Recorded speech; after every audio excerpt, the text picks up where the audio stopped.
Bonjour à tous, alors aujourd'hui on va tailler ce pommier. Alors c'est un pommier reine des rainettes que j'ai planté l'année dernière, issu d'un pot.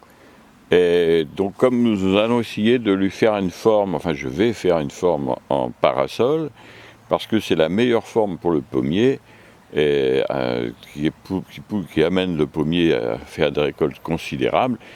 Et après pour la cueillette, écoutez, c'est vraiment extraordinaire, parce qu'en fait, de la forme parasol, comme vous le voyez maintenant dans la vidéo, c'est une forme qui se situe à peu près à 1,70 m, 1,80 m de haut, et l'arbre est conduit en plateau, hein. C'est comme un parasol si vous voulez, et lorsque vous cueillez, eh bien, vous avez juste à tendre le bras.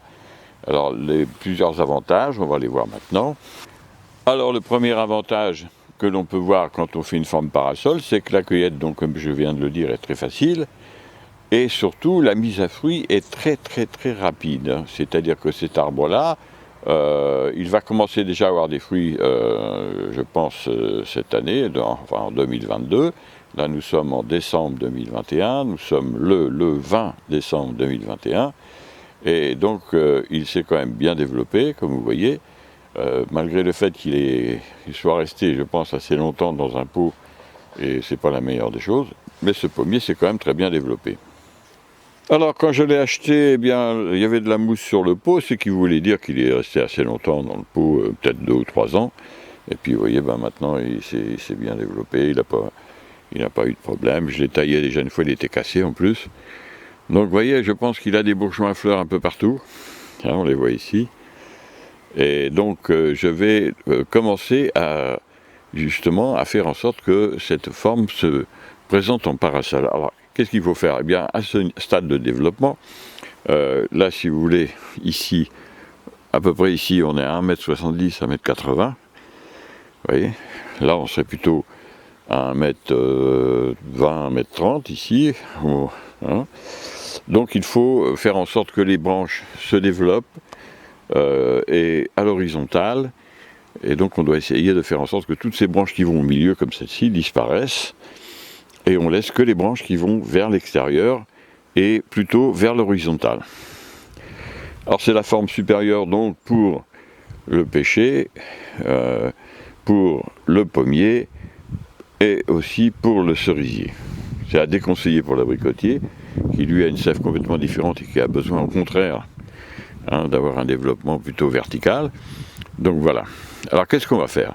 On va couper justement de manière à ce que les branches se développent à l'horizontale. Alors, on va couper celle-ci qui se développe à la verticale, qui avait déjà été coupée.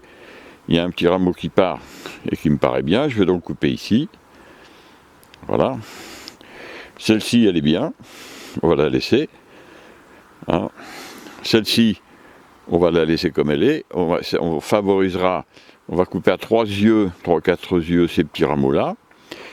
Et puis celui-ci, ces deux-là, pour éventuellement amener une fructification, qui n'est pas gagné d'ailleurs. Celle-ci, on va la couper à la moitié, parce qu'elle s'est développée comme ça, avec un bourgeon par le dessous, qui va avoir tendance à se développer dans cette direction. Ensuite, ce rameau, on va le laisser celui-ci l'enlever carrément, puisqu'il retourne à l'intérieur, et celui-ci va plus vers l'horizontale, et on va le tailler à peu près ici, sur un bourgeon qui part sur le dessous, ce qui va l'amener à aller vers l'horizontale. Alors vous avez compris le principe. Ça, c'est un petit rameau qui redescend. Lui, par contre, on va le laisser, on va favoriser le développement de ce petit rameau-là. Et par contre, ça risque de nous amener des boutons à fleurs. Ces petits boutons-là risquent de devenir des boutons à fleurs. Alors, ce rameau-là, lui, il re-rentre à l'intérieur un petit peu. On va le laisser parce qu'il peut avoir des boutons. S'il n'a pas de boutons à fleurs, il semble qu'il y en aurait, on laissera le plus proche, s'il fleurit et qu'il fructifie, on laissera celui-ci, on coupera dessus, on ne le garde pas comme pour la formation de l'arbre.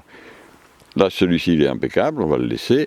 On va couper juste le prolongement qu'il y a eu, à peu près la moitié avec un bourgeon sur l'extérieur, c'est probablement celui-ci, voyez, on le voit là. On va laisser celui-ci, je pense. Et vous voyez, donc on a fait à peu près le tour. Là, ce rameau-là, il est super. Donc on va laisser comme il est, on ne va même pas y toucher. Donc on enlève complètement ces deux-là. Ceux-là, ils vont disparaître. Et puis pour le reste, eh bien, vous voyez que c'est pas méchant, c'est pas grand-chose à faire. Alors par contre, il va beaucoup mieux pousser cette année, parce que comme s'est bien enraciné l'année dernière et qui s'est bien développé, on peut penser que cette année ça va être super. Donc je passe à la taille maintenant. Alors voilà, la taille a été faite. Alors au final, celle-ci, j'ai décidé de la couper plus court parce qu'il y a un petit œil qui démarre ici et qui me sera bien utile, et un petit rameau à bois qui va se développer et qui va du coup boucher le trou qui va vers là. Donc voilà, la taille est faite. Vous voyez, ça dure 5 minutes, hein. Allez, on va dire un quart d'heure.